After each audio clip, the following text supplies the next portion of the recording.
ఈ విధంగా ఈశ్వరుడు వరమిచ్చి ఇంకా ఏమన్నాడు, నీ కొడుకు వంటి కొడుకులు పుడతారు ఇక్కడికి వచ్చి నా దర్శనం చేసుకున్న వాళ్ళకి. సస్త్రీకాస్సు ధనాశ్చైవ స్వాయుష్యాశ్చ విచక్షణా విద్యావంత ఉదారాశ్చ భుక్తి ముక్తి ఫలాప్తయే. ఇక్కడికి వచ్చి నా దర్శనం చేసుకున్న పిల్లలంతా ఆయువు పెంచుకుంటారు, అంటే వాళ్ళకి మంచి ఆయుర్దాయం ఉంటుంది, చదువు బాగా వస్తుంది. ముందేమో ఆయువు అన్నాడు, తర్వాత విద్యావంత, వాళ్ళంతా విద్యావంతులు అవుతారు. ఆ తర్వాత ఉదారాశ్చ, కొందరు చదువుకుంటారు, ఏం లాభం అండి, యావజ్జీవితం ఉద్యోగం చేసిన ఒక్క రూపాయి పక్కవాడికి ఇవ్వకుండా దరిద్ర బతికేవాళ్ళు లేరు. బోల్డ్ అంత డబ్బు సంపాదిస్తారు కొందరు, ఔదార్యం ఉండదు, ఒక్క రూపాయి ఖర్చు పెట్టరు వాళ్ళు. చూస్తూ చూస్తూ వాళ్ళు తినలేరు, పక్కవాడికి పెట్టలేరు. చచ్చాక మరి వాళ్ళ కొంపలు వాళ్ళ సంపద ఎవరికి ఎడతాయో తెలియదు అనుకోండి, అది వేరే విషయం. కాబట్టి అన్నిటికంటే భయంకరమైన లక్షణం లోభం. లోభశ్చేదగుణేనకిం, పిసినిగొట్టుతనం ఒకటి ఉంటే ఇంకంతకంటే దుర్గుణం మరొకటి లేదట. ఒక ఆయన అన్నట్ట, నా దగ్గర ఏ దుర్గుణము లేదండి, అన్నీ మంచి గుణాలే, కానీ పిసినిగొట్టునండి అన్నట్ట. అప్పుడు వెంటనే అన్నారు, ఇంకా వేరే దుర్గుణములు ఉండక్కర్లేదట, సకల దుర్గుణములు పిసినిగొట్టుతనంలో ఉన్నాయి. అందుకని లోభశ్చేత్ అగుణేనకిం, పిసినిగొట్టుతనం అనేది ఒకటి ఉన్నదా, ఇంకా వేరే దుర్గుణములు ఉండక్కర్లా. బ్రహ్మహత్య, శిశుహత్య, భ్రూణహత్య మొదలైన మహాపాపములన్నీ ఈ పిసినిగొట్టు పేరుగులో ఉంటాయి. వాడు అన్ని పాపాలు చేసిన వాళ్ళు వెళ్ళే నరకాలకు పోతాట.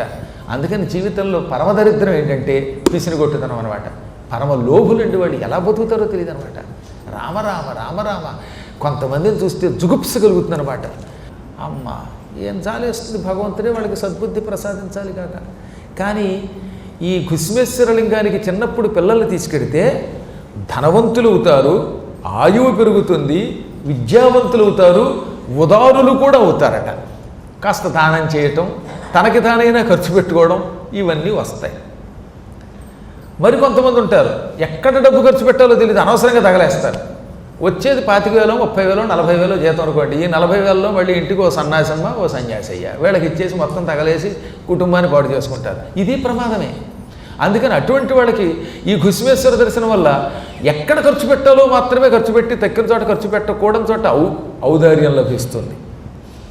భుక్తి ముక్తి ఫలాప్తయే, భుక్తి కూడా అవసరమేగా. ఎంత డబ్బున్నా, ఎన్ని వస్తువులు ఇంట్లో ఉన్నా, వేళకి తిండి లేకపోతే ఉపయోగం లేదు. ఒక్కొక్కడి కర్మ ఏంటంటే యావజ్జీవితం రిటైర్ అయినా ఇంట్లో పెళ్ళం వండి పెట్టదు, ఎప్పుడు అనారోగ్యమైన మంచం మీద పడుకుంటుంది, హోటల్ నుంచి టిఫిన్ తెచ్చుకోవడం, లేదా బయట ఎక్కడో ఎవడి మీద ఆధారపడడం, అది దరిద్రమే. కానీ ఈ ఘుస్మేశ్వర దర్శనమైనటువంటి వాళ్ళకి వేళకి ఇంటి భోజనం లభిస్తుంది.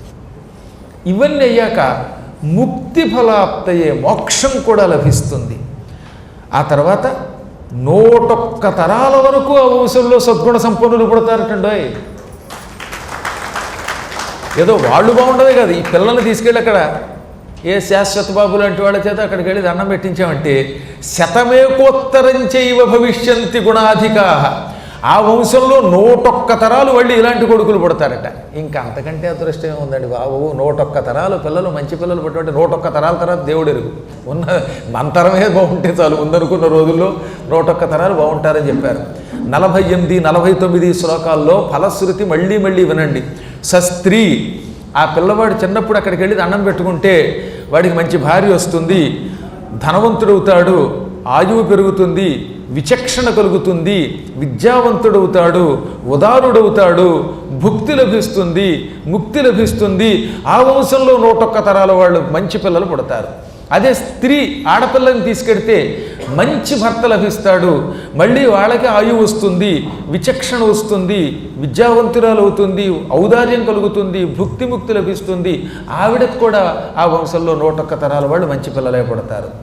ఎంత అద్భుతమైన మహాప్రభావం పరమ పవిత్రమైన ఘుస్మేశ్వరలింగమునకున్నది. అందుకే జీవితంలో ఒక్కసారైనా ఘుస్మేశ్వరలింగాన్ని మనము చూడాలి, ముందు మన పిల్లలకు చూపించాలి. మనం ఎప్పుడు ఇంట్లో కూర్చుని మన వ్యాపారం, మన ఉద్యోగం, ఊరు, సంపత్ నగర్ దాటకుండా ఉంటే ఈ సంపదలే శాశ్వతం కావు. కొంచెం తిరగాలండి, ఓపిక తెచ్చుకొని. ఉద్యోగం చేసేట, రిటైర్ అయ్యాట, ఎప్పుడు ఘుస్మేశ్వరుడైన లింగం ఎక్కడుందో తెలియదుట. ఇంకెందుకంటే వీడి జీవితమే భంగం. ఒక్కసారైనా చూడకపోతే ఆ లింగం నీ జీవితం అంతా భంగం అయిపోయినట్టే. ఆ తర్వాత యమధర్మరాజు గారు వీడిని పట్టుకెళ్ళి 4 పీకుతున్నప్పుడు ఏం చేయాలో తెలియక అయ్యయ్యో పద్మాకర్ గారు నా చిన్నప్పుడు పురాణం చెప్పుంటే బాగుండేది, ఆయన దగ్గర ఈ విషయం తెలుసుకుని నేను వెళ్ళేవాడిని ఏడుస్తాట.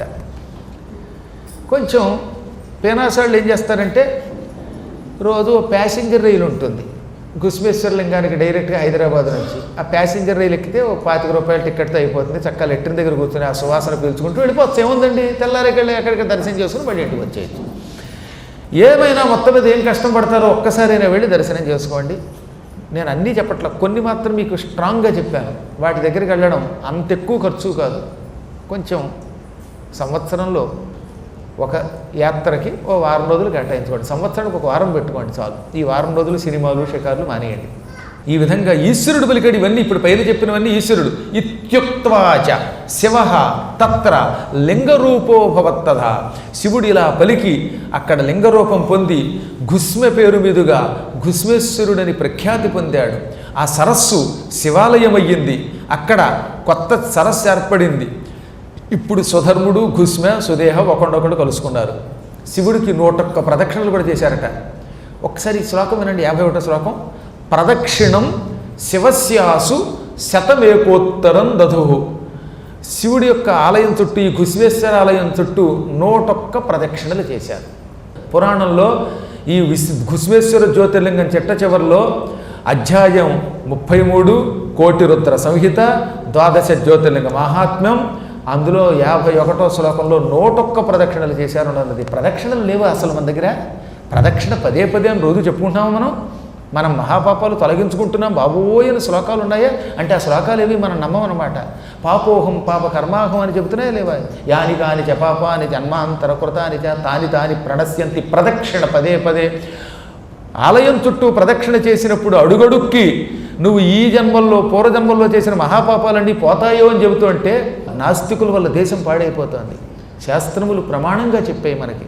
పుష్కరాల్లో స్నానం చెయ్యండి, మీకు ఎప్పుడు రోగాలు రావు. ఇన్నాళ్ళు పుష్కరాల్లో స్నానం చేశారు, మీకు రోగాలు వచ్చాయా? నమ్మనటువంటి పాపాత్ములు తేడా వచ్చి ఇబ్బంది పడతారు తప్ప ఇన్ని తరతరాలుగా పుష్కరాల్లో కానీ లేక కుంభమేళాలు జరుగుతాయి కదండి ప్రయాగలో. మొన్న అక్కడెక్కడ రోగం వచ్చిందా? 3 కోట్ల మంది స్నానం చేశారు ప్రయాగరాజులో, తెలుసా మీకు? కానీ అక్కడ ఒక్కడికి కరోనా రాలేదు, ఒక్కడికి స్వైన్ ఫ్లూ రాలేదు, అందరూ ఆరోగ్యంగా ఉన్నారు, ఇళ్ళకొచ్చి సుఖంగా ఉంటున్నారు. మరి ఎందుకు వస్తున్నాయి ఈ రోగాలు అంటే ప్రకృతిని మన ఇష్టం వచ్చినట్టు వికృతి చేస్తే రోగాలు వస్తాయి. ఆవుల్ని తింటే రోగాలు రావటండి. ఆవుల్లో పవిత్రమైన శక్తి ఉంది, అవి బతికుంటే మనకు ఉపకారం చేస్తాయి. వాటి మాంసం తిండి కడుపు నింపుకుంటే మొత్తం మాంసం అంతా పాడు చేస్తాయి, తెలుసా? ఐసు నెత్తి మీద పెట్టుకుంటే వేసవకాలంలో చల్లదనం ఇస్తుంది, నుదుటి పెడితే నీకు చల్లదనం ఇస్తుంది. ఐస్ని వాటర్లో కలుపు తాగితే రోగం వస్తుంది, తెలుసా? ఐసు కడుపులోకి ఎడితేనేమో వేడి చేస్తుంది, పైన ఉంటే చలవ చేస్తుంది. విషం బయట ఉంటే ఆరోగ్యం, లోపలికి ఎడితే ప్రమాదం. కొన్ని ఈ చర్మ వ్యాధులకు ఉపయోగించే క్రీములు ఒంటికి రాసుకుంటే ఆ ఒంటికున్న కురుపులను తగ్గిస్తాయి, రోగాలు తగ్గిస్తాయి. అదే నువ్వు మింగితే ఏమవుతుంది? నిన్ను మింగుతుంది అది. అలాగే ఈ ప్రాణుల్లో ఆవుని కూడా దానిలో ఉన్న పాలు పేడ ఇలాంటివి ఉపయోగించుకోవాలి తప్ప దాన్ని కడుపులోకి ఉపయోగించకూడదు. అవి తినడం వల్ల ఈ రోగాలు వచ్చాయి. దానివల్ల ఎంత నష్టం వస్తుందో తెలుస్తుంది కదా ఇప్పుడు. అంటే మన వాళ్ళు పూర్వులు ఎంత బాగా చెప్పారండి, నాయనలారా బాబు ఒక స్థాయి దాటి పాపాలు చేయకరా, జంతు హింస చేయకరా, ఇష్టం వచ్చినట్టు ప్రవర్తించకరా. కాబట్టి మన ప్రకృతి ఎంత గొప్పది, మన ప్రవర్తన ఎంత గొప్పది, మనకి సంబంధించిన ఆచారములు ఎంత గొప్పవి, ఇవన్నీ తెలుసుకుంటే అప్పుడు మనం బాగుపడతాం. కాబట్టి ఈ రోజు నుంచి ఎవరు ప్రదక్షిణలను తిట్టకండి, నమస్కారాలను తిట్టకండి, గోవుల్ని తిట్టకండి. వాటిని ఎలా పూజించాలో మన పెద్దలు చెప్పినవన్నీ నిజం, అవి ప్రాక్టికల్గా అనుభవిస్తున్నాం. మీరు నిజంగా గోవులకి భక్తితో పూజిస్తే అటువంటి వాడికి జీవితంలో కష్టం వచ్చినా ప్రారంధ కర్మ కూడా క్రమక్రమంగా మళ్ళీ తొలగిపోతుంది. మనస్ఫూర్తిగా చేయాలి, ప్రయోజనం ఆశించి మాత్రం చేయకండి, కేవలం మనస్ఫూర్తిగా చేయండి. తాను చేయవలసిన కర్మ తాను సక్రమంగా చేస్తే ఎప్పుడో ఒకప్పుడు తగిన ఫలితం పొందుతామన్నమాట. ఇప్పుడు 101 ప్రదక్షిణలు అయ్యాక అందరి మనస్సుల్లో ఉన్న మాలిన్యం తొలగిపోయిందిట. కొడుకు బతికొచ్చాక సుదేహ సిగ్గుపడిపోయింది. సిగ్గుపడి చెల్లి కుళ్ళిపోయిన ఉల్లిని నేను, ఓ తల్లి నన్ను క్షమించు, మీ దంపతులకి నేను చాలా అపచారం చేశాను, నేను ఎంతో సంస్కారవంతురాలని, ఇంత దరిద్రపు కుసంస్కారం ఎలా వచ్చిందో తెలియదు, ఇది నా ప్రారంధం. శివుడు నన్ను క్షమించాడు, నువ్వు క్షమించావు, అందరూ క్షమించారు, అయినా నన్ను నేను క్షమించుకోలేను. నువ్వు శివుడు మీరందరూ నా పాపాలన్నీ శివదర్శనంతో పోయాయన్నా నేను ప్రాయశ్చిత్తం చేసుకుంటాను. నేను ఈ రోజు నుంచి సంవత్సరం పాటు శివవ్రతాచరణ చేస్తాను. ఆ శివవ్రతాచరణ ప్రకారం మీ దంపతులకి గొడ్డు చాకిరీ చేస్తాను, ఈ పిల్లవాడికి చాకిరీ చేస్తాను. మన దొడ్లో ఆవుల్ని పెంచి ప్రతిరోజు ఆవు తిన్నటువంటి పేడ ఎత్తుతాను. కొంచెం జాగ్రత్తగా ఉండాలి ఇక్కడ. ఆవుకిట బాగా గోధుమలు పెట్టండి. గోధుమలు తిన్న తర్వాత ఆవు పేడ వేస్తుంది. అది కూడా రాత్రి గోధుమలు పెడితే పొద్దున్నే పేడ వేస్తుంది కదా, ఆ పేడలో కొన్ని గోధుమలు గింజలుగా వస్తాయి. ఒకసారి అబ్జర్వ్ చేయండి. ఆవుకి గోధుమలు చాలా ఆరోగ్యం, మరీ ఎక్కువ పెట్టకూడదు, అలాగని కొన్ని పెట్టాలి. అవి తిన్న తర్వాత పేడ వేస్తుంది. ఆ పేడలో ఉన్న గోధుమలు తీసేసి కడిగేయాలి. ఈ గోధుమల్ని ఎండబెట్టి వాటిని పిండి చేసి ఆ పిండిని రొట్టిగా కానీ లేక ముద్దగా కానీ చేసుకుని 1 సంవత్సరం పాటు ఆహారంగా తీసుకుంటే బ్రహ్మహత్య, స్త్రీహత్య, శిశుహత్య, భ్రూణహత్య ఇటువంటి హత్యా పాపాలు తొలగిపోతాయి. అందువల్ల నేను సంవత్సరం పాటు గోవు యొక్క పేడలో ఉన్న గోధుమల్ని ఏరుకుని అవి ఎంత దొరికితే అంత వాటిని ఎండబెట్టి పిండి చేసుకుని ఆ పిండిని తిండిగా తిని నా జీవితం చరితార్థం చేసుకుని పాప ప్రాయశ్చిత్తం చేసుకుంటాను. ఇలా గోవుని సేవించటం వల్ల, గోవు యొక్క పేడలో ఉన్న ఆహారం తినడం వల్ల, మిమ్మల్ని సేవించడం వల్ల నాకు ఉపశాంతి లభిస్తుంది అని సంవత్సరం కాలం అలా వ్రతం చేసింది. దీని గురించి పద్మపురాణంలో కూడా చెప్పారండి. పద్మపురాణంలో చెప్పారు, జీవితం అంతా తెగ తాగేశాడు ఒకడు, మద్యపానం చేశాడు, లేక తినకూడని మాంసాలు గోమాంసం తిన్నాడు. గోమాంసం మహాపాపం కదా, అది తిన్నాడు. అలాగే నోటితో పలకూడని పలుకులు పలికాడు, కొన్ని హత్యలు చేశాడు. వాడికి హఠాత్తుగా పశ్చాత్తాపం వచ్చింది. యావజ్జీవితం నేను మహాపాపాలు చేశాను, ఈ పాపాల నుంచి ఎలా బయటపడాలి అనుకున్నాడు అనుకుందాం. అటువంటి వాడికి ప్రాయశ్చిత్తం పద్మపురాణం కూడా ఇదే చెప్పింది. నాయనా, నీ పాప తీవ్రతని బట్టి ఏడాది కానీ 2 ఏళ్ళు కానీ 3 ఏళ్ళు కానీ గోసేవ చెయ్యి. గోవుకి గోధుమలు పెట్టు, సేవ అయిపోయాక గోధుమలు పెట్టు. ఈ ఆవు పేడ వేస్తుంది మళ్ళీ, ఆ పేడలో వచ్చినటువంటి గోధుమల్ని ఏరుకో, వాటిని కడిగి ఎండబెట్టు. బాగా ఎండిపోయాక వాటిని పిండి కింద విసరడం చెయ్యి. ఇంట్లోనే విసురుకో, మళ్ళీ మిల్లుకు పట్టి కడితే ఈ గోధుమల్లో ఇంకేవో కలుస్తాయి. అందువల్ల ఈ పిండితోటి ఓ చపాతీ వేసుకో, నీకు ఇష్టమైతే అందులో కూర కూడా వేసుకో, ఏం పర్వాలేదు. కానీ ఈ ఆహారం 1 ఏడాది పాటు సేకరిస్తే కొన్ని మహాపాపాలు పోతాయి. మరీ తీవ్ర పాపాలు చేసేసారు అనుకుందాం, అప్పుడు వాడు ఆ పాప తీవ్రతను బట్టి 2 ఏళ్ళు కానీ 3 ఏళ్ళు కానీ వ్రతం చేస్తే ఈ జన్మలోనే వాడికి పాప ప్రాయశ్చిత్తం అవుతుంది. ఇక్కడ పాప ప్రాయశ్చిత్తం అవ్వకపోతే యముడు బాగా ప్రాయశ్చిత్తం చేస్తాడు. యముడి ప్రాయశ్చిత్తం మనం తట్టుకోలేము. ఆయన కొట్టే కొట్టుళ్ళు ఎలా ఉంటాయో కళ్ళారా చూస్తే తెలుస్తాయి. అవి చూసిన వాడు ఇక్కడికి వచ్చి మీకు చెప్పలేడు. వాడు అయ్యో నేను పద్మాకర్ గారు పురాణం చెబుతున్నప్పుడు నవ్వుకుని ఊరుకున్నాను వచ్చి, పట్టించుకోలేదు వచ్చి, ఇప్పుడు చచ్చిపోతున్నాను అని కొంతమంది ఏడుస్తుంటారండి. అప్పుడప్పుడు అక్కడ నుంచి నాకు వైర్లెస్ నాకు వాట్సాప్లో పంపుతూ ఉంటారు. వాళ్ళ వాట్సాప్లో వాళ్ళకు ఉంటాయి. వాళ్ళు అప్పుడప్పుడు అర్ధరాత్రి కల్లో కనబడి, ఏమంటే మార్కండేయ పురాణం విన్నానండి, ఇప్పుడు లేనండి, నేను మార్కండేయ పురాణంలో మీరు చెప్పినప్పుడు నవ్వుకున్నాను తప్ప ప్రాయశ్చిత్తం చేసుకోలేదండి, ఇప్పుడు నాకు ప్రాయశ్చిత్తం చాలా ఎక్కువగా ఉందండి, ఇందులోంచి ఎలా బయటపడినండో అంటారు. ఇప్పుడు నేనేం చేయగలను? వాడు యమలోకంలో ఉన్నాక వాడిని ఇక్కడికి తీసుకురాలేమే. కాకపోతే మీరందరూ పుణ్యాత్ములు కనుక అలాంటి పాపాలు చేస్తారని అనుకోను. ఒకవేళ నాకు తెలియకుండా అలాంటివి పాతకాలంలో చేసి ఉంటే కొంచెం ఇలాంటి ప్రాయశ్చిత్తం చేసుకోండి. ఇక్కడ ఉండగానే ఏం నష్టంగా ఉందండి. అది ఆ గోధుమలు పిండిగా తింటే ఎంత లాభం? రకరకాల తిండుల కంటే అది నయం. నిజం చెప్పాలంటే వాళ్ళు మనం తింటున్న వంకాయలు, మనం తింటున్న దొండకాయలు, మనం తింటున్న బెండకాయలు అన్నీ విష కషాయాల పుట్ట, అన్నీ కెమికల్సే కదా. అవి తిని అనారోగ్యం పాలవడం కంటే ఇది కొంత నయం అన్నమాట. కొంచెం ఎక్కువ కారం, మిరపకాయ పచ్చడి మరీ ఎక్కువ వేసేసుకుని తింటే మళ్ళీ మంట వచ్చి మజ్జిగ తాగాల్సి వస్తుంది. కానీ కొంచెం సాత్వికంగా తింటే ఎక్కువ లాభం అన్నమాట. వెరసి అలా ఆమె సంవత్సర కాలం వ్రతం చేసింది. వ్రతాచరణ భక్తితో చేసిందిట. చేయటం కూడా మళ్ళీ అక్కడ పశ్చాత్తాపంతో చేసింది కదా. తౌ క్షమాప్యాచరద్విప్ర నిజ పాపాపహం వ్రతం. తన పాపాలు తొలగించే వ్రతాన్ని రోజు క్షమించమని దేవతలని, ఆవుని, చెల్లిని, చెల్లిగారి మొగుడిని అంటే తన మొగుడిని, పిల్లవాడిని కోరుకుంటూ చేసింది. దాంతో మహాపాపాలు పూర్తిగా పోయాయి ఆవిడికి. ఈ విధంగా ఘుస్మేశాఖ్యమిదం లింగం యత్తంజాతం మునీశ్వరాః తద్దృష్ట్వా పూజయత్వా హి సుఖం సంవర్ధతే సదా ఇతి వశ్చ సమాఖ్యాత జ్యోతిర్లింగావలీ మయా ద్వాదశ ప్రమిత సర్వకామదా భుక్తిముక్తిదా ఏతజ్జ్యోతిర్లింగ కథాం యః పఠేత్తు శృణుయాదపి ముచ్యతే సర్వపాపేభ్యో భుక్తిం ముక్తిం చ విందతి. ఇది గుస్వేశ్వరలింగ ఆవిర్భావ ఘట్టం, పరమ పవిత్రమైనది. చూచిన విన్న ఆ లింగాన్ని, ఆ లింగం గురించి విన్నా, ఆ లింగాన్ని చూచినా, ఆ లింగాన్ని పూజించినా సకల సుఖాలు కలుగుతాయి అని బ్రహ్మ నారదునికి చెబుతూ, మొత్తం మీద నీకు 12 జ్యోతిర్లింగాలు ఈ విధంగా చెప్పాను. ద్వాదశ ప్రమిత, మొత్తం 12 లింగములవి. సౌరాష్ట్రే సోమనాథంచ, శ్రీశైలే మల్లికార్జునం, ఉజ్జయిన్యాం మహాకాలం, ఓంకారం అమలేశ్వరం, ప్రజ్వల్యాం వైద్యనాథంచ, డాకిన్యాం భీమశంకరం, సేతుబంధేతు రామేశం, నాగేశం దారుకావనే, వారాణస్యాంతు విశేషం, త్ర్యంబకం గౌతమీతటే, హిమాలయేతు కేదారం, కృష్ణేశంచ లేక ఘుస్మేశంచ విశాలకే. ఏతాని జ్యోతిర్లింగాని సాయం ప్రాతః పఠేన్నరః సప్తజన్మకృతం పాపం స్మరణేన వినశ్యతి. ఈ 7 జన్మలలో చేసిన పాపాలట, 1 కాదు 2 కాదు, 7 జన్మకృతం పాపం అన్నాడు. ఈ 12 జ్యోతిర్లింగాలని స్మరిస్తేనే 7 జన్మల పాపాలు పోతాయంటే వాటి గురించి పూర్తిగా విన్నారు. వాటి మహిమంతా ఎదురుగుండా ఉండి కొందరు, ఇంట్లో ఫోనుల్లో కొందరు, టీవీల్లో కొందరు, టీవీగా కొందరు విన్నారు. మొత్తం మీద 12 జ్యోతిర్లింగాల గురించి విన్నారు. మధ్యలో మా ఊరు ఆయన ఎవరో వచ్చారండి, అందుకని మధ్యలో మిమ్మల్ని వదిలేసి విన్నామండి అని కూడా పోనీ మొత్తం మీద తర్వాత అయినా కొందరు విన్నారు. ఎలా అయితేనే కొందరు విన్నారు, కొందరు ఉన్నారు, కొందరు చూచారు, మరి కొంతమంది ఎలాగో యూట్యూబ్లో ఉంటుంది కదండి తర్వాత వింటామన్నారు.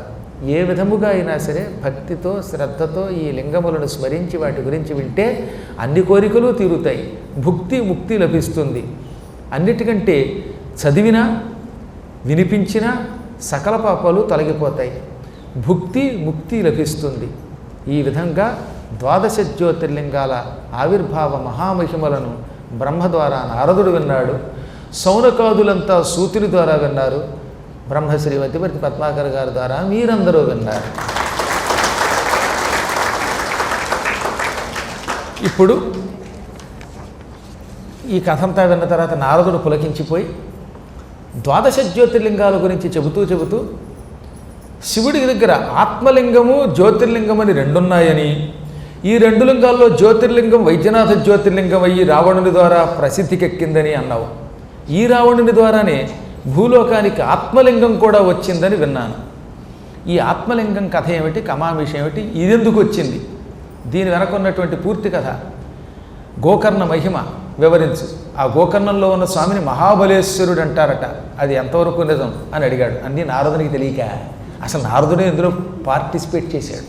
అసలు మొత్తం గొడవంతా నారదుని వల్లే గడిచింది. అయినా నారదుడు ఏంటంటే తెలుసునండి, నారదుడు గొప్పతనం ఏంటంటే అన్నీ ఆయనే దగ్గర నుండి నడిపాడు. అసలు ఆయన వల్లే గోకర్ణంలో మహాబలీశ్వరుడు వచ్చాడు. కానీ నాబోటి వాడు చెబుతుంటే ఎదురుగుండా కూర్చుని శ్లోకం వచ్చిన మధ్యలో అందించకుండా ఆయనే వింటాడు. మళ్ళీ తద్వారా మనకి ఏం చెబుతున్నాడు అనమాట, పురాణం వినేటప్పుడు మాత్రం మీరు అన్నీ వచ్చినప్పటికీ కిక్కులు అనకుండా వినండి నాయన, అందులో ముఖ్యంగా ఆదర్శ స్వరూపులైన వాళ్ళు మరింత జాగ్రత్తగా వినండి అని చెప్పాడు అనమాట. అంటే ఇదంతా మన కోసం, ఆయన కోసం కాదు. నాకు ఎంత ఆశ్చర్యం అంటే ఒకసారి ఆలోచించండి, ఇందులో అన్ని జ్యోతిర్లింగాల్లో ఆయన ఉన్నాడా లేదా? ఇంతెందుకు గుస్మే దగ్గరకు వచ్చి గుస్మే పార్థివలింగాలు చెయ్యండి అని చెప్పింది కూడా ఆయనే కదా, కాబట్టి అన్నీ ఆయనకి తెలుసు కదా. తెలుసు ఉంటూ కూడా బ్రహ్మ దగ్గరకు వచ్చి నాకు జ్యోతిర్లింగాల మహిమ చెప్పవా అంటాడేమిటి? శ్రోతగా మళ్ళీ వినాలట, తన కథనే తాను మళ్ళీ వినాలట. ఇంకొక విషయం కూడా మీరు వినండి, రామాయణం అంతా రాముడికి తెలియకుండా జరిగిందా? రాముడే అందులో ఉన్న ప్రధాన దేవత కదా. లవకుశులు వచ్చి రామాయణం గానం చేస్తూ ఉంటే సభలో ఎందుకు విన్నాడంటారు? అంటే తన కథని మళ్ళీ తానే ఆ పిల్లల ద్వారా విని వాళ్ళని తరింపజేయాలి. అసలు పురాణ కథలు అన్నీ వచ్చిన వాడు ఇంకా శ్రద్ధగా వింటాడట, అసలు అందులో పార్టిసిపేట్ చేసిన వాడు ఇంకా బాగా వింటాడట. అందువల్ల రాముడు లవకుశులు మొత్తం గానం చేస్తూ ఉంటే సభలో అలా విన్నాడు. అదే కదా మనకి రామాయణం ప్రారంభంలో బాలకాండలో ఏమని ఉంటుంది, లవకుశులు అనేవారు కొలువులోకి వచ్చారు, వాళ్ళు గానం చేస్తున్నారు, అందరూ పరవశులై విన్నారు, రాముడు కూడా తను తాను మర్చిపోయాడు అని మొదలై ఇక అక్కడి నుంచి అసలు కథ మొదలవుతుంది. చిట్ట చివర ఇలా లవకుశులు కథ చెప్పారని ఎండ్ చేస్తాడు. ఇప్పుడు నారదుడు అన్నీ ఎరుగుండి కూడా పరమ పవిత్రమైన మహాబలేశ్వరలింగం ఆత్మలింగ కథ చెప్పు అన్నాడు. అప్పుడు బ్రహ్మ ఇలా చెప్పాడు. దానినే సౌనకాదులకు సూతుడు చెప్పాడు. వ్యాసుడు పురాణ రూపంలో శివపురాణంగా రాశాడు. నేను మీకు అందిస్తున్నాను. ఒకప్పుడు రావణుని తల్లి కైకసిని శివుడు పిలిచి, నీ కొడుకుల గురించి నీకు ఎక్కువ ప్రేమ ఆసక్తి ఉన్నాయి. నీ కొడుకులు 10 కాలాలు బతకాలనుకుంటున్నావు. దానికి ఒక సులభోపాయం చెబుతున్నాను విను. మీ లంకానగరం దక్షిణ సముద్రం మధ్యలో ఉంది. మొత్తం చుట్టూతా దక్షిణ సముద్రం. అంటే ఇప్పుడు మనం హిందూ మహాసముద్రం అంటున్నామే, అది దక్షిణ సముద్రం. ఈ దక్షిణ సముద్రం మధ్యలో లంకాద్వీపంలో నువ్వు ఉన్నావు. నువ్వు రోజు సముద్ర తీరానికి వెళ్ళి ఇసుకతో ఒక లింగం తయారు చేయి. ఆ లింగాన్ని భక్తితో పూజించు, అభిషేకించు. అభిషేకం అయ్యాక తీర్థము ప్రసాదం నీ కొడుక్కి. ఆ లింగము నీవు నిత్యము పూజించి తీర్థప్రసాదాలు నీ కొడుక్కి ఇచ్చినంతకాలం నీ కొడుకు నీ ప్రపంచంలో ఎవరు ఏం చేయలేరు. నేను కూడా ఏం చేయలేను, భగవంతుడు కూడా ఏం చేయలేడు. కానీ ఆ లింగం పొరపాటున భంగమైపోతే, పూజ మధ్యలో పాడైపోతే మాత్రం నీ కొడుక్కి ఇక మృత్యు వచ్చినట్టే. ఆ తర్వాత వాడు ఎక్కువ కాలం బతకడు. కాబట్టి జాగ్రత్త, ఆ లింగం పాడైపోకుండా చూసుకో అన్నట్ట. మహాత్ముల కర్మ ఎలా ఉంటుందంటే వాళ్ళు దేన్ని పట్టించుకోరు. ఒకచో నేలను పవ్వళిల్చు, ఒకచో ఒప్పారు పూసెద్దపై, ఒకచో శాకముల అరగిల్చు, ఒకచో ఉత్కృష్ట శాల్యోదనంబు, ఒకచో బొంత ధరిల్చు, ఒక్కొక్కతరిల్ యోగ్యాంబర శ్రేణి, లెక్కకు రానీయడు కార్యసాధకుడు దుఃఖంబున్ సుఖంబున్ మదిన్. కార్యసాధకుడు అక్కడికి వెళ్ళి దర్శనం చేసుకోవాలనుకున్నాడు అనుకోండి, అటువంటి వాడు ఏంటి, ఒకచో నేలను పవ్వళించు, ఓ చోట నేల మీద పడుకుంటాడు. ఒక్కో చోట ఇదిగో ఇలాంటి చోట హాయిగా మంచి పరుపు మీద పడుకోవచ్చు. ఓ చోట పచ్చి కూరగాయలు తినాల్సి రావాల్సి వస్తుంది. ఒక్కో చోట మంచి భోజనం, మంచి అత్యద్భుతమైన పిండి వంటలతో కూడినటువంటి జీడిపప్పు కిస్మిస్ వేసిన పాయసం తింటాడు. ఒక్కో చోట కర్మ బొంత గుడ్డ కట్టుకోవాలి.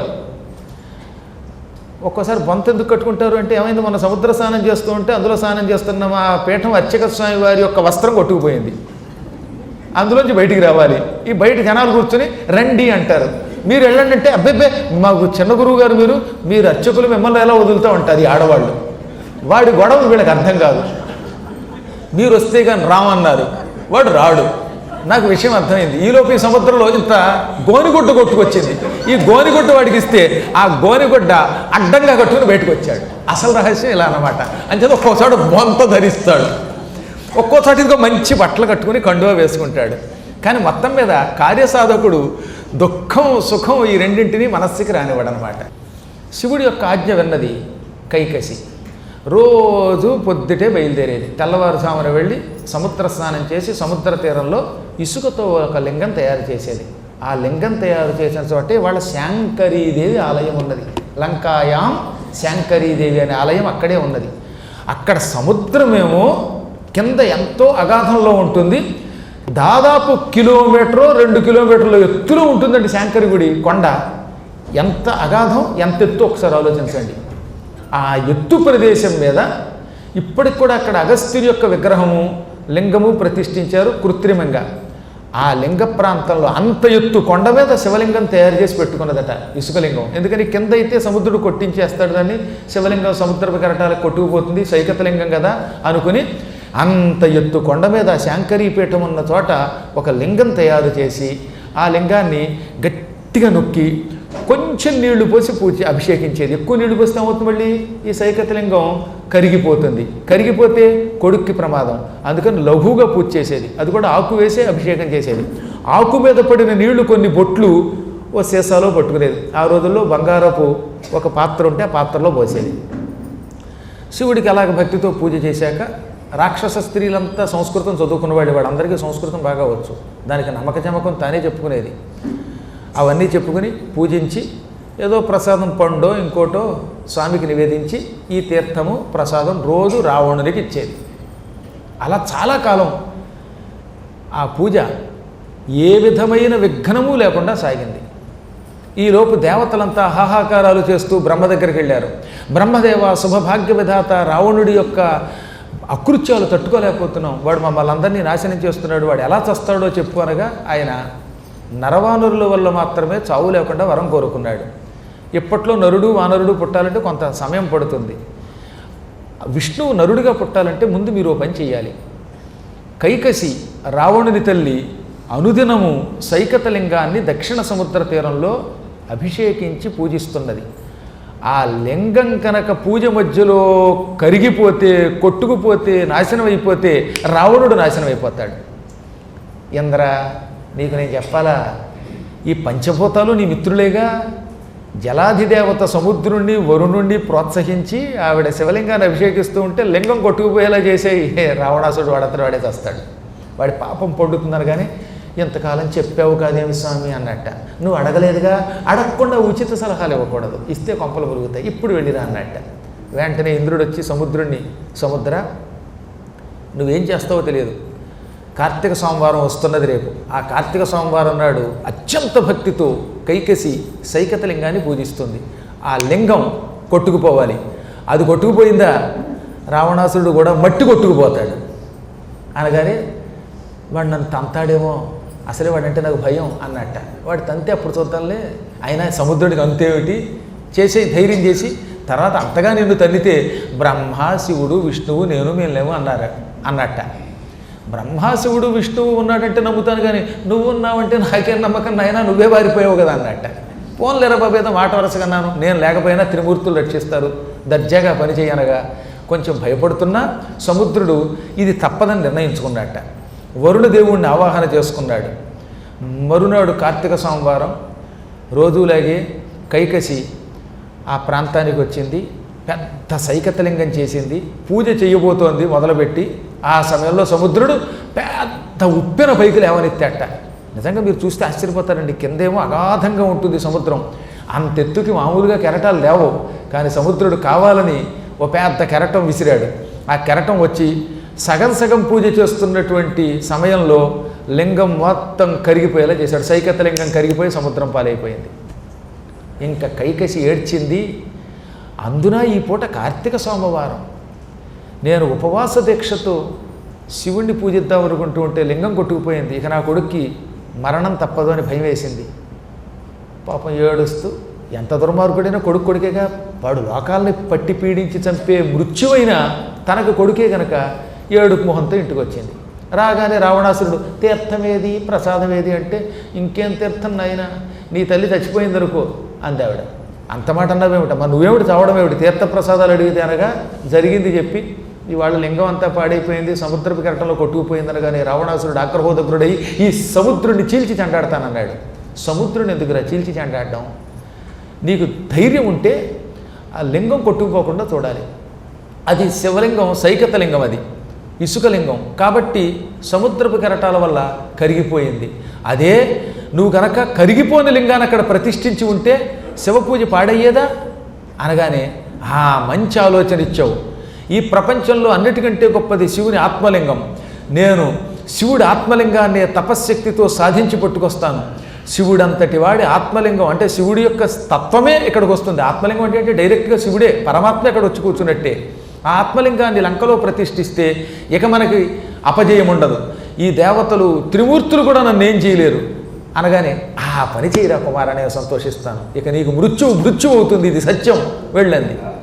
వీడు వెంటనే తల్లికి నమస్కరించాడు. వెంటనే ఏం చేశాడు, వీడు ఓ మంచి సన్యాసి వేషం వేసుకుని తపస్సుకి బయలుదేరాడు. అప్పుడు దేవతలు మళ్ళీ కంగారు పడ్డారు. ఏదో శివలింగం భంగమైపోతే వాడు చస్తాడు అనుకున్నాం, కానీ ఇప్పుడు వీడు ఏకంగా శివుణ్ణి మెప్పించి తపస్సుతో ఆత్మలింగమే తెస్తానంటున్నాడు. ఆత్మలింగం వచ్చిందా, ఇక మనం జీవితంలో కోలుకోం. అందులో శివుడు కరుణాస్వరూపుడు, ఎవడేవడిగితే అది ఇచ్చేస్తాడు. ఈ పద్మాగర్ గారు ఒకడు, ఈ శివుడు ఒకడు, వీళ్ళకి అస్సలు ఏమాత్రం వెనక ముందు చూసుకోవడం ఉండదు. అడ్డమైన వాడిని ప్రశంసిస్తారు, అడ్డమైన వాడికి వరాలు ఇచ్చేస్తారు అనుకుని వాడు భయపడి వెంటనే మళ్ళీ బ్రహ్మ దగ్గరికి వెళ్ళారు. బ్రహ్మ అన్నాడు, ఈ సమయంలో నేను కాదు ఏదైనా చేయాలంటే వెళ్ళి విష్ణువుని దగ్గర మొరపెట్టండి అనగా వీళ్ళంతా విష్ణువు దగ్గరికి వెళ్ళారు. అప్పుడు విష్ణువు నారదుని పిలిచాడు. కుమారా, వెళ్ళు, నీ విచక్షణ ఉపయోగించు, ఆ దుర్మార్గుడికి ఆత్మలింగం దక్కకుండా చెయ్యి అన్నట్ట. వెంటనే నారదుడు భూలోకానికి దిగాడు. వీడెంతో భక్తితో రావణుడు కిరీటం అన్ని విడిచిపెట్టి జటాజోటాలు కట్టుకొని ఒళ్ళంతా విభూతి పూసుకొని రుద్రాక్ష పిల్లు అంటారే అలా తయారయ్యాడు, రుద్రాక్షలు ధరించి. నాయన రావణ ఎక్కడికి వెడుతున్నావు అన్నట్ట. అడిగావు, ఎవడన్నా ఎక్కడికైనా వెడుతుంటే శుభమానని, ఎక్కడికి వెడుతున్నానని అడగచ్చా నారదా అన్నట్ట. తెలియక అడిగాను లేవో మనవడా ఇంతకీ ఎక్కడికి వెడుతున్నావంటే, ఇప్పుడే నేను కైలాస పర్వతానికి వెళ్ళి మహాతపస్సు చేసి శివుణ్ణి మెప్పించి ఆత్మలింగం సాధించి లంకలో ప్రతిష్ఠించి శాశ్వతమైన జీవితం పొందాలనుకుంటున్నాను, మృత్యువు లేని జీవితం పొందాలనుకుంటున్నాను అనగానే, అలాగా జాగ్రత్త సుమా, శివుడు ఆత్మలింగం ఇస్తానని ఏదో పనికి మళ్ళీ ఇటుక ముక్కలు ఇస్తూ ఉంటాడు. శివుణ్ణి కొన్ని విషయాల్లో నమ్మకూడదన్నట్ట. ఏ నారదా ఏదో తాతవ కాబట్టి బతికిపోయావు, శివుణ్ణి అలా అంటావా, జాగ్రత్త అన్నట్ట. నాకెందుకు, భవిష్యత్తులో నీకే తెలుస్తుంది, వెళ్ళు, నేను శకునం వస్తానన్నట్ట. ఈ ఒంటి బ్రాహ్మణ శకునం ఏమిటన్నాడు ఆయన. నా శకునం చాలా మంచిదిలే, వెళ్ళిరా అని కావాలని మరీ శకునం వచ్చాడు. ఈ శకునం సెంటిమెంట్ నాకు కూడా ఉందండి బాబు, చచ్చిపోతూ ఉంటారు. సరే ఏదైతేనే మొత్తం మీద నారదుల వారు వాడిని పంపారు. ఇప్పుడు నారదుడు వీడిని ఎలా పాడు చేయాలని బాగా ఆలోచించాట. వీడి దండయాత్ర కంటే తీర్థయాత్ర ప్రమాదం. అసలు వ్యాసుడు రాశాడండి, ఎంత మంచి మాట తెలుసా. తీర్థయాత్ర అపి దుష్కరం దండయాత్రాచాపిచ. దండయాత్ర కంటే తీర్థయాత్రే ప్రమాదం అంట. దండయాత్ర వల్ల కొంత దెబ్బలు తగులుతాయి దేవతలకి. ఈ తీర్థయాత్రతో వీడు వెళ్ళి శివుడిని లాక్కొచ్చాడా, అప్పుడు ప్రపంచానికి ఇంకా నష్టం. సింహం కనుక ఉపవాసం ఉంటే అది ఇంకా ప్రమాదం అంట. ఎందుకని, మనలాంటి వాళ్ళం ఏకాదశి నాడు ఉపవాసం ఉంటే మర్నాడు పారణగా తులసీ తీర్థము, ఓ అరటిపండో యాపిల్ పండో లేక ఉప్పుడు పిండో తింటాం. శాకాహారం తప్ప మాంసం తినం. కానీ సింహము పారణం పశుమారణం అన్నారు. వాడికి పారణం పశువులు మారణం అన్నమాట. అది ఒక పూట ఉపవాసం ఉందంటే మర్నాడు రెట్టించిన ఉత్సాహంతో ఏనుగుల్ని పీరుగులు చేసి తింటుంది. కాబట్టి పాపాత్మల ఉపవాసం కూడా డేంజర్. అలా చెప్పొచ్చింది ఏంటంటే, ఈ దుర్మార్గుడి తీర్థయాత్ర అత్యంత ప్రమాదమని భావించాడు ఆయన. ఇప్పుడు ఏం చెయ్యాలి, శివుడు చూస్తే తొందరపడి వరాలు ఇస్తాడు అనుకుని వెంటనే పార్వతీదేవి దగ్గరికి వెళ్ళాడు. అమ్మా పార్వతి, రావణుడు ప్రస్తుతం భూలోకంలో హిమాలయ పర్వతాలలో ఉన్న కైలాస శిఖరం దగ్గరికి వెళ్ళాడు. అక్కడ శివుడి కోసం కఠోర తపస్సు చేస్తున్నాడు అనగానే, తప్పేముంది నారదా, భక్తులు శివుడి కోసం తపస్సు చేస్తూ ఉంటారు కదా అందుకే అమ్మవారు. అలాగా నా తల్లే, మరి భక్తులు శివుడి కోసం తపస్సు చేయకపోతే నా కోసం తపస్సు చేస్తారని నీ దగ్గరికి రాలేదమ్మా, నీకు ముప్పని చెప్పడానికి వచ్చాను అనగానే ఆవిడ తెల్లబోయి నాకు ముప్పు అంది. నువ్వు అర్ధనారీశ్వర తత్వం ఎరిగిన దానివి, నీవే శివుడు శివుడే నీవు, మీ ఇద్దరు కలిసే ఉంటారు. ఇప్పుడు ఆ దుర్మార్గుడు రావణుడు చేసే పని ఏమిటో తెలుసా, శివుడు ప్రత్యక్షమైతే ఆత్మలింగం అడుగుతాడు. ఆత్మలింగం కనుక రావణాసురుడి దగ్గరికి వెడితే రావణుడు లంకలో ప్రతిష్ఠిస్తాడు. ఇక ఆ తర్వాత శివుడు కైలాసంలో ఉండకూడదు, భార్యకి దూరమై ఒంటరిగా రావణుడు బతికి ఉన్నంతకాలం లంకలో ఉండాలి. ఆత్మలింగం రావణాసురుడు ప్రతిష్ఠించాక వాడికి చావు ఉండదు. అంటే ఇక యావత్ ప్రపంచం ఉన్నంతకాలం రావణుని దగ్గర శివుడు సేవ చేస్తాడు. ఒకవేళ శివుడి దగ్గరికి వెళ్ళాలనుకుంటే నువ్వే వెళ్ళి నువ్వు కూడా రావణాసురుడికి సలామలేకం అనుకుంటూ సేవ చేయాలి. తర్వాత నీ ఇష్టం అనగానే, నిజమైన ఆరాధన నేను ఇంత దూరం ఆలోచించలేదు, ఈ శివుడికి చెప్పనా, మా ఆయన దగ్గరికి వెళ్ళి నా మాట వింటాడు కనుక ఏమండో రావణాసురుడు తపస్సు చేసిన ప్రత్యక్షం కావద్దని చెప్పనా అంటే, అమ్మా నీ పెచ్చగాని మీ ఆయన ఈ మాట వింటాడా, ఆయన ఎవడైనా తపస్సు చేసి ఏం కోరితే అది ఇచ్చేస్తాడు. ఇంకా భార్య లేదు భర్త లేదు, ఆ రావణాసురుడు అడగాలే కానీ నిన్ను కూడా ఇచ్చేస్తాడు ఆయన అన్నాడు మళ్ళీ నారదుడు. ఇది నిజమే. మరి ఇప్పుడు ఏం చేయాలి, ఆపదలకి మహాపదలకు పరిహరణంబు హరిస్మరణంబా. గొప్ప ఆపదలు వచ్చినప్పుడు హరిని స్మరించు అనగానే వెంటనే జగన్మాత పార్వతీదేవి హృదయ పుండరీకంలో పుండరీకాక్షుణ్ణి నిక్షేపించుకుని ఇలా అన్నది, హే గోవింద మాధవ పాహి దామోదర అన్నది. గోవింద దామోదర నారాయణ అని పిలవగానే తక్షణం శ్రీమన్నారాయణుడు ప్రత్యక్షమయ్యాడు. మహాత్మ వాసుదేవ పరంధామ, మహాభయంకరమైన ఆపద రాబోతున్నది ప్రపంచానికి నాకు. రావణుడు ఈశ్వరుడి కోసం తపస్సు చేస్తున్నాడు, శివుని ఆత్మలింగం అడుగుతాడు, శివుడు ఇవ్వకుండా నువ్వే రక్షించాలనగానే నేను చూసుకుంటాను వెళ్ళవమ్మా అన్నట్టు ఆయన.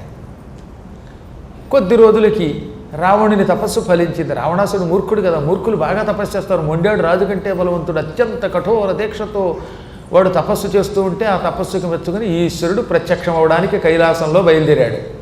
ఎందుకో పార్వతికి అనుమానం వచ్చింది, ఈ పూట నేను వస్తానుండయింది. నువ్వెందుకు అన్నాడు ఆయన. రావణుడు తపస్సు చేసి ఏదో కోరతాడు, మీరు వెనక ముందు చూడకుండా వరం ఇస్తారు. ఆ వరం వాడికి కండకావరం, మాకేమో దుర్భరం. కాబట్టి నేను వస్తాను. కానీ పార్వతి, ఒక్క చిన్న విషయం గుర్తుపెట్టుకో, నేను భక్త పరాధీనుణ్ణి. భక్తులు ఏం కోరుతారో నేనేమిస్తాను. నువ్వు పక్కనుంటే నీకేం ముప్పో, అది ఎవరికి తప్పో ఎవరికి ఒప్పో. కొంచెం నా మాట విని నువ్వు ఇక్కడే ఉండు, ఒప్పల గొప్ప అన్నట్ట. కుదరదండి, నేను వస్తానండి. తర్వాత నీ ఇష్టం, నేను ముందే హెచ్చరించాను, నువ్వు కూడా వచ్చావంటే కొన్ని ఇబ్బందులు ఉంటాయి. అన్నీ ఆయనకి తెలుసు కదా. అందువల్ల అక్కడ ఏం జరిగినా బాధ్యత నాది కాదు, ఫలితం నువ్వే అనుభవించాలనగానే ఏమైనా మిమ్మల్ని కాపాడుకోవాలో వస్తానంది ఆవిడ. ఇద్దరూ బయలుదేరారు. రావణాసుడు ఓం నమ శివాయ ఓం నమ శివాయ అంటూ అత్యంత కఠోర దీక్షతో కైలాస పర్వతం మీద మానస సరోవర ప్రాంతంలో తపస్సు చేస్తూనే ఉన్నాడు. శివపార్వతులు ప్రత్యక్షమయ్యారు. వత్స లే, వచ్చాను ఈశ్వరుణ్ణి, ఏం కావాలో కోరుకో అన్నాడు శివుడు.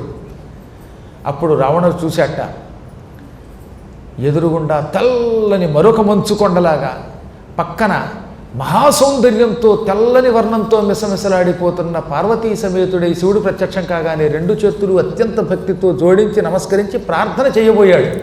ప్రార్థన చేసుంటే ఏం జరిగేదో, వాడు శివుణ్ణి స్తుతించబోయేలోపు శ్రీమన్నారాయణుడు వాడిలో వైష్ణవమాయ ప్రయోగించాడు. నారాయణమాయ, కృష్ణమాయ, విష్ణుమాయ.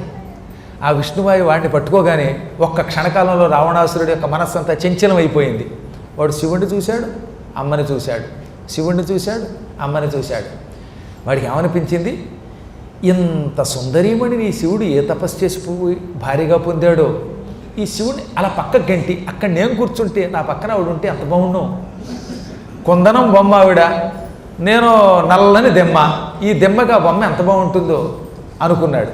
ఒక్క క్షణకాలంలో వాడు తాను ఊహించుకున్నట్ట, శివుణ్ణి మెడబట్టుకు పక్కకు గంటినట్టు, ఆ స్థానంలో తాను నిలబడినట్టు, తన పక్కన అమ్మ ఉన్నట్టు, ఇద్దరూ కలిసి చట్టాపట్టాలు వేసుకుంటూ తిరుగుతూ పాటలు పాడుకుంటున్నట్టు ఊహించుకున్నాడు.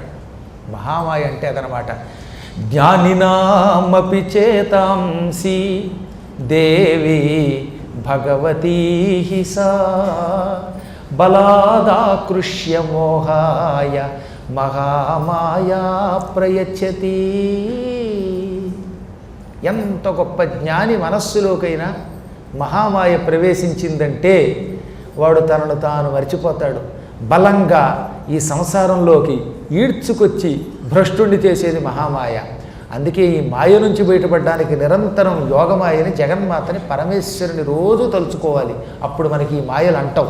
పిచ్చి పనులు చెయ్యం, పాపిష్టి పనులు చెయ్యం. ఆ మాయ వల్ల వాడు తననే శివుడు అనుకున్నాడు. ఛీ, ఈ శివుడు లాంటి బెచ్చగాడు ఏమి సరిపోతాడు అందగత్తిగా అనుకున్నాడు. అనుకుని శివ నువ్వు ఇచ్చిన మాట తప్పవు కదా అన్నట్ట.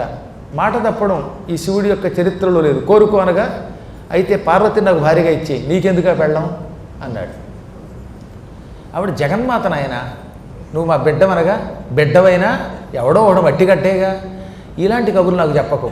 ఆవిడ జగన్మాత అంటావు, నీకు భార్యగా, ఇప్పుడు నేనే జగన్నాయకుడిని ఆవిడ పెళ్లి చేసుకుని నీ స్థానంలో నేనుంటాను. నేను ఈశ్వరుణ్ణి, రాక్షసేశ్వరుణ్ణి, లంకేశ్వరుణ్ణి, ఇప్పుడు పార్వతీశ్వరుణ్ణి అవ్వాలనుకుంటున్నాను. నువ్వు ఇచ్చిన మాట తప్పకు అనగా, రావణ, ఇలాంటి కోరికలు కోరిన వాళ్ళు ఎంతో నశించిపోయారు. జగదంబని నిరంతరం భక్తితో పూజించవలసిన మాత మీద ప్రీతి వహిస్తే ఏతనుల పాలైపోతావు అనగా, ఏమైనా పర్వాలేదు, నువ్వు నిజంగా ఇచ్చిన వాటి నిలబెట్టుకోవాలనుకున్నవాడివైతే, పరమేశ్వరుడివైతే, వరాలు ఇస్తాను అన్నవాడివైతే ఇచ్చేయి అనగానే ఇచ్చేసాను, పట్టుకుపో అన్నట్టు. పార్వతి తెల్లబోయింది. ఇదేమి స్వామి అంది. అందుకే నాతో రావద్దన్నాను. ఇంట్లో కూర్చోంటే నేను వస్తానన్నావు, వచ్చావుగా, ఇక వెళ్ళిరా, ఇది ఈశ్వరుడి యొక్క నియమం అన్నాడు. శివుడు ఏం చెబితే చేయాలిగా, తప్పదుగా. పాపం పార్వతి వాడి వెంట బయలుదేరింది. కిన్నురాలైపోయింది జగదంబ కూడా. చిన్నపోయిన మొహంతో కూడా బయలుదేరింది.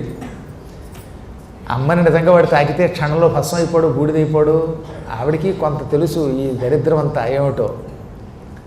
ఎంతలో నారదుడు పక్క నుంచి ఇదంతా చూస్తూనే ఉన్నాడు. ఆయన నోటి మీద ముక్కు మీద వేలేసుకుని ఏదో విష్ణు వచ్చి కాపాడతాడనుకుంటే అసలుకే అసలు వచ్చింది ఏమిటనుకుని వెంటనే భక్తితో నారాయణ అన్నాడు. ఆయన ప్రత్యక్షం అయ్యాడు. ఏమిటి స్వామి ఇది, పార్వతిని దుర్మార్గుడు భార్యగా అడగడం ఏమిటి, ఈ శివుడు కూడా వెనక ముందు చూడకుండా ఇచ్చేయడం ఏమిటి. ఇప్పుడు ఏం జరుగుతుందంటే, శివుడు భక్తపరాధీనుడని తెలుసు కానీ మరీ ఇంత భక్తపరాధీనుడని ఇప్పుడు నాకు అర్థమైంది. నువ్వేం కంగారు పడకు. ఆవిడ పరాశక్తి. పరాశక్తిని ముట్టుకోవడం అంటే నిప్పుని ముట్టుకోవడంతో సమానం. వాడెక్కడ భరిస్తాడు? నువ్వు ఒక పని చెయ్యి. అమ్మవారు ఎలా స్తుతిస్తే అలా దర్శనమిస్తుంది. అమ్మవారు కొన్నది ఏమిటి? శాంతస్వరూపిణి అంటే శాంతంగా దర్శనమిస్తుంది. అందుకే శాంతి అనాలి. యాదేవి సర్వభూతేషు శాంతి రూపేణ సంస్థిత. ఎవరు సమస్త ప్రాణులలో శాంతి రూపంలో ఉంటుందో ఆవిడ కొరకు నమస్తస్యై నమస్తస్యై నమస్తస్యై నమో నమః అంటే శాంతిగా దర్శనమిస్తుంది. యాదేవి సర్వభూతేషు భూతరూపేణ సంస్థిత అన్నవా భూతంగా ప్రత్యక్షమవుతుంది. ఈ రావణాసురుడితో పాటు వెడుతున్న ఆవిడని భద్రకాళి మహాకాళి అని స్తోత్రం చెయ్యి, తర్వాత ఏం జరుగుతుందో చూడు అన్నాడు ఆయన. ఓహో, అందుకే నారాయణ అన్నారు నిన్ను అని వెంటనే ఈయన ఇక్కడ మాయమయ్యాట. ఈలోపు రావణుడు ఈవిడిని వెంట పెట్టుకుని అమ్మవారితో కలిసి వెళ్ళేటప్పుడు పాదయాత్ర మీద తప్ప మహామహిమతో వెళ్ళకూడదని ఒక కఠోర నియమాన్ని ఈశ్వరుడు విధించాడు. ఒకవేళ నువ్వు ఆకాశంలో ఎగిరితే చచ్చిపోతావు, ఆవిడ నువ్వు భరించలేవు అన్నాడు. అందుకే నడుచుకుంటూ బయలుదేరాట. పైగా అందగత్తి పక్కన ఉంది కదా, అందుకని నడక కూడా వాడికి ఏం పెద్ద బాధ అనిపించలే. పెళ్ళైన కొత్తలో చూసారా, పెళ్ళాం పక్కన వస్తూ ఉంటే వాడికి ఎంత హుషారుగా ఉంటుందో, అప్పుడు ఎంత దూరమైనా నడిచేస్తాడు. ఏమండోయ్ ఐస్ వాటర్ పట్టరండి, థమ్సప్ పట్టరండి అంటే వీడు పరుగు నడి తీసుకొస్తాడు. 5 ఏళ్ళు గడిచిన తర్వాత ఏమండి పిల్లలకి పాలు తిండి అంటే నువ్వు తెచ్చుకో అంటాడు. అది కొత్త, ఇది పాత. ఇవన్నీ మనం కళ్ళారా చూస్తున్నవిగా. అయినా వీరంతా వీళ్ళు ఎంతమంది లేరు మహానుభావులు. వీళ్ళలో చాలామంది భీష్ముళ్ళు ఉన్నారు. భీష్ముడు అనకూడదులండి, భీష్ముడు బ్రహ్మచారి. మళ్ళీ ద్రోణాచార్యుళ్ళు ఉన్నారు. కాబట్టి ద్రోణుడు లాంటి వాళ్ళు ఎంతోమంది మహానుభావులు ఉంటారు. కాబట్టి వాళ్ళకి చెప్పక్కర్లేదు. కానీ ఇప్పుడు వీడేంటి మంచి హుషారుగా నడుస్తున్నాడు. ఎంతలో నారదుడు ఎదురుగుండా వచ్చాడు. యాదేవి సర్వభూతేషు విద్యారూపేణ సంస్థిత, యాదేవి సర్వభూతేషు మాయారూపేణ సంస్థిత, యాదేవి భూతరూపేషు సర్వభూతేషు సంస్థిత. ఇలా లోపల అమ్మవారిని ఎలా రెచ్చగొట్టాలో అవన్నీ రెచ్చగొట్టుకుంటూ వస్తున్నట్టు ఆయన. యాదేవి సర్వభూతేషు వీతిహోత్ర రూపేణ సంస్థిత. వీతిహోత్రం అంటే అగ్ని రూపంలో ఉన్న తల్లికి నమస్కారం అన్నాడు ఆయన. నిజంగా వెనకాతలో ఉన్న అమ్మవారు భగ మండిపోయింది. ఈ కొన్ని విషయాల్లో మాత్రం ఏ మాటగా మాట చెప్పుకోవాలి. సముద్రాల వారు అద్భుతమైన పాట రాశారండి. సంస్కృతంలో ఈ వీతిహోత్రుడు అనే శబ్దం అగ్నిశిఖలకు కూడా వాడతారు. తెలుగులో పాట రూపంలో రాశారు. ఇది పాడింది ఘంటసాల అనుకోండి, భూకైలాసలో. అంతా కాకపోయినా కొంతవరకు ఈ కథని న్యాయం చేకూర్చి బాగా తీశారు. ఇంకా పాతకాలం వాళ్ళు న్యాయమే చేకూర్చారన్నమాట. అందువల్ల వాళ్ళని తలుచుకోవాలి మనం. అగ్నిశిఖలతో ఆడకుమా నీవు, అగ్నిశిఖలతో ఆడకుమా నీవు, ఆపద పాలు కాకుమా, ఆపద పాలు కాకుమా, అగ్నిశిఖలతో ఆడకుమా. పరసతి కోరి పరుగులు వారి, పరసతి కోరి పరుగులు వారి, పరసతి కోరి పరుగులు వారి, నరకములో బడి నవయగనేల, నరకములో బడి నవయగనేల, అగ్నిశిఖలతో ఆడకుమా. ఎంత హాయైన పాట. అమ్మవారు అగ్నిజ్వాల, అగ్నిశిఖలతో ఆడకు, అగ్నిజ్వాలతో ఆడుకోకు, ఆపద పాలు కాకు. ఇదో పక్కన పెట్టండి. పరసతి కోరి అండంలో ఉంది కవిత్వం అంతా. పరసతి అంటే పైకి పరుడి యొక్క భార్య. అమ్మవారికి పరాదేవి అని పేరు. పరసతి అంటే పరాత్పరి అయిన పరాశక్తి అయిన సతీదేవి రూపంలో ఉన్న అమ్మవారి. ఎంతకంటే గొప్ప శక్తి లేదు. ఆదిశక్తి. అంతటి పరాశక్తితో తిరుగుతావురా పిచ్చాడా, ఆవిడ కోరుకుంటే నరకంలో పడి నాశనం అయిపోతావు అని అద్భుతమైనటువంటి పాట రాశారు ఆయన. పూర్వం పురాణాలు బాగా చదివేవారు, అవగాహనతో రాసేవారు. భాష మీద, సంస్కృతం మీద, తెలుగు మీద, అన్నిటి మీద ఒక పట్టు ఉండేది. అందుకని అంత బాగా రాశారు. ఇప్పుడు వీడు తెల్లబోయాడు నారదుడి యొక్క పాట విని. రావణాసురుడు శుభమానని సుందరీమణిని వెంట పెట్టుకుని సౌందర్యలహరిని వెంట పెట్టుకుపోతూ అంటే మధ్యలో ఈ బ్రహ్మచారి గారు మళ్ళీ వచ్చారు. వీడు ఏమంటాడో లేనిపోని గొడవని కొంచెం ఈ పొదల్లో దాక్కో పార్వతి, ఆ ముసలాన్ని గంటేస్తాను. అసలు ముసలట్ట ఆయన. నారదుడు ఎప్పుడు నాలాగా 30 ఇయర్స్లో కనపడతాడంటే అసలు మాకు రిటైర్మెంట్ ఉండదు, మేము నవయౌవనంతో ఉంటాం కదా, ఋషులం కదా. నారదుడిని ఎప్పుడు చూడండి అలాగే కనపడతాడు. అదే నా కళ్ళ ముందు చూసారో వీళ్ళంతా ముసలాళ్ళ కింద కనపడతారు, రిటైర్ అయిపోతున్నారు. ఆ కుర్రాడికి కూడా జుట్టు ఊడిపోతుంది అప్పుడే. అది ఏం చేస్తాం, ఎవడదృష్టం వాడిది. అయినప్పటికీ నారదుడు ప్రాచీనుడు కనుక తాతయ్య అనుకోండి. ఈ ముసలాండి ఈ తాతని గంటి వెళ్ళి వస్తాను ఇక్కడ ఈ పొదలో దాక్కొని నారదునికి నమస్కరించాడు. నారదుడు అన్నాడు, నారదా నారదా అని నువ్వు నాకు నమస్కారం చేయొద్దు, ఇప్పుడు నేను చాలా బాధలో ఉన్నాను అన్నట్ట. నీకా? అందరి మధ్యలో బాధలు పెట్టి తగాదా పడి నీకు బాధ ఏమిటన్నాడు ఈయన. బాధగాకేమిటి, ఎవడో ఈ ఓ దుర్మార్గుట్ట కైలాసంలో ఉన్నటువంటి పార్వతిని శివుడి దగ్గర అడిగి పట్టుకుపోయట. కైలాసంలో పార్వతి లేకపోతే పరమేశ్వరుడే ఉంటాడు, ఆ దుర్మార్గుడు దొరకాలే కాని వాడిని ఈ వీణతో పోటు పొడుద్దును అన్నట్ట. అలాగా నీకు తెలియకుండా శివుడి దగ్గర నుంచి పార్వతిని ఎవడైనా పట్టుకెళ్ళాడా? మరి ఎవడైనా పార్వతిని శివుడి దగ్గర నుంచి పట్టుకెళ్ళినట్టు నాకు తెలిస్తే పొడి చంపేవాడిని అన్నాడు. మరెవరైనా అంటున్నావు అనగా మరెవరైనా అండంలోనే నీకు అర్థం అలా అది నేనే అన్నట్ట. ఓరి దుర్మార్గుడా, నువ్వేదో నా మనవడివి గొప్పవాడివి తీర్థయాత్రకి వెళ్ళావు అనుకున్నాను, కానీ తీర్థయాత్ర అంటే ఈ తీర్థయాత్ర నాకు ఇప్పుడు అర్థమైంది. నాయన పార్వతిని కోరుకోవడం ఏమిటి అన్నట్ట. నీకేం తెలుసులేవయ్యా బ్రహ్మచారి, పార్వతి సౌందర్యం చూస్తే నువ్వు కూడా ముసలాడి వేరు కూడా ఎగిరి గంతులేస్తావు అనగా నిజంగా శివుడు పార్వతిని ఇచ్చాడా అన్నాడు మళ్ళీ ఈయన. శివుడు భక్తపరాధీనుడు, విష్ణువులాగా మాయ చేయడు. కావాలంటే చూసుకో అని పార్వతి బయటికి రా అన్నట్ట. పార్వతి పొదలోంచి వస్తూ ఉంటే ఈ వెనక నుంచి నారదుడు ఓ మహాకాళ్యై, భయంకర కాళ్యై, ఉగ్రదేవ్యై, చాముండాయై నమో నమః అన్నాడు. ఇంకేముంది, వెనకాతల అమ్మవారు ఆకాశమంతెత్తు నల్లని రూపంతో మషీవర్ణమభూత్తథ. అది వ్యాసుడు రాసింది. మషీవర్ణం అంటే మసి, బొగ్గు మసి, సిర నల్లసిర, బ్లాక్ ఇంకు ఇలా ఎలా ఉంటుందో అటువంటి నలుపు వచ్చేసింది. మషి అంటే మసి అన్నమాట. బాగా దీపపు మసి ఎలా ఉంటుందో అంత నల్లని ఆకారంతో, ఆకాశాన్ని అంటుతున్న శరీరంతో, భయంకరమైన వెంట్రుకలతో, మళ్ళీ ఆ వెంట్రుకలు కూడా తల వెంట్రుకలు ఏతాకుల్లాగా ముళ్ళల్లో ఉన్నాయన్నమాట. అటువంటి వాటితో 4 చేతుల్లో పెద్ద నాలుక బయట పెట్టి, కోరలతో, పుర్రెల దండతో, ఎముకల మాలతో, శూలం, పెద్ద కత్తి, పట్టిసం, ఓ పుర్రె చేత్తో పట్టుకుంది. ఒక మానవ శిరస్సు, రాక్షస శిరస్సు చేత్తో పట్టుకుని భయంకరాకారంతో ప్రత్యక్షమయ్యింది. రావణాసురుడు ఇదిగో ఈవిడే పార్వతి పరమసుందరి చూసుకో అన్నట్ట. అప్పుడు నారదుడు ఏది ఈవిడేనా నువ్వు చెప్పిన సౌందర్య లహరి, శివానంద లహరి అన్నాడు. అవును ఓయ్, నువ్వు బ్రహ్మచారివి, అందం నీకేం తెలుసు, ఇంకొకసారి చూసుకో. నారద ఆ అందాన్ని తేరిపార చూసి స్పృహ తప్పిపోతావేమో, మూర్చిపోతావేమో, జాగ్రత్త అనగానే మనవడా నేను కాదు మూర్చిపోవడం, వెనక్కి తిరిగి ఆ సుందరిని చూచి నువ్వు మూర్చిపోకుండా ఉంటే అప్పుడు చూసుకుందాం అన్నట్ట. ఈ పిచ్చాడు ఏమిటి ఇలా అంటున్నాడు అనుకుని వీడు వెనక్కి తిరిగి చూస్తే ఎదురుగుండా ఆకాశం అంత ఎత్తు శరీరంతో, కోరలతో, ఈ భీకరాకారం దొరక నిజంగానే వాడు మూర్చిపోయినంత పని అయింది. ఈ తద్దినాల్లో కూర్చుతో కొడతారు. ఆ మధ్యన ఒక ఆయన కూర్చుతో కొట్టండి చేతులు అంటే పాపం భక్త గారి చేతిలో కూర్చుతో కొడితే ఆయన మూర్చిపోయాడు. అలాగా ఒక్కొక్కళ్ళు సుకుమారంగా కొడతారు. ఈ దెబ్బకి మూర్చిపోయినంత పని ఎవరవని వనగానే నేనే అంటారు. ఓసిని దుంపదగి ఇదేం గుంతే అంటే నారదుడు ఈ సుందరీమణి యొక్క సౌందర్యమునకు తగినట్లుగా పరమ మధురమైన కంఠస్వరం కూడా ఉన్నది. చిలుక పలుకులు, ఈవిడేనా నీ చిలుక, నీ అందాల చిలుక అనగానే నారద ఏమిటి మోసం, ఎవత్తువే నువ్వు అనగా నేనే శివుడు నీకు ఇచ్చాడుగా, నేనే పార్వతిని. పో అన్నాడు ఆయన. పొమ్మంటే రే రాను, పోతే పోతావా, పో, నువ్వు నాకు రావక్కర్లేదు, నా పార్వతిని నేను తెచ్చుకుంటాను అన్నట్ట. మళ్ళీ పోతున్నా అంది. పో, శివుడి దగ్గరికి పోతున్నా అంది. పో అన్నట్టు వీడు. అలా వాడి చేత బొమ్మార్లు పో అనిపించుకుని మాయమైపోయింది ఆవిడ. అలా మాయమైపోతుంటే శివుడు మళ్ళీ నారదుడి మనస్సులో అమ్మ జగన్మాత, పరమసుందరీమణివైన నిన్ను మహాకాళిగా ఆవాహన చేసినందుకు నన్ను క్షమించి వెళ్ళిపో అన్నట్ట. ఆవిడ అక్కడి నుంచి వెళ్ళిపోయింది. ఆవిడ అలా వెళ్ళిపోతూ ఉంటే ఈ రావణుడు పళ్ళు పటపట కొరికి ఏమిటింత అన్యాయం అన్నాడు. అప్పుడు నేను ముందే చెప్పానా, ఈశ్వరుడు ఏదో మాయ పన్నాడు.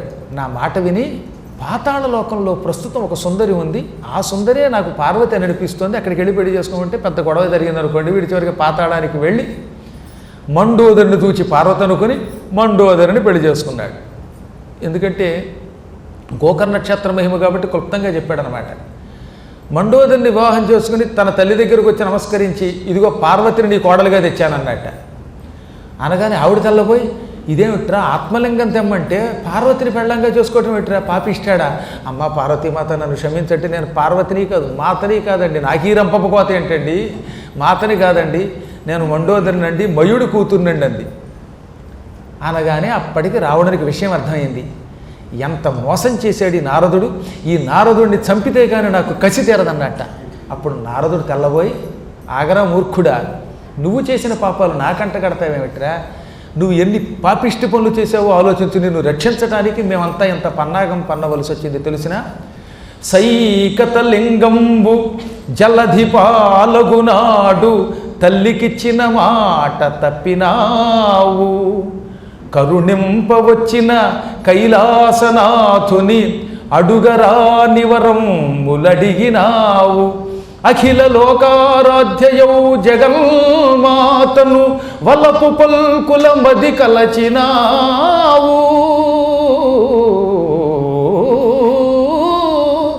కామాంధకారంబు కనుగవగప్పగా సకల పాతకములు సలిపినావు, పాపములు పండి నరక గర్భంబులోన కోల నుండిన నీపై జాలిబూని కావగా నెల్చు నా ఉపకారములకు ఈ వనర్చునుపాయనం బిదియే కూళా.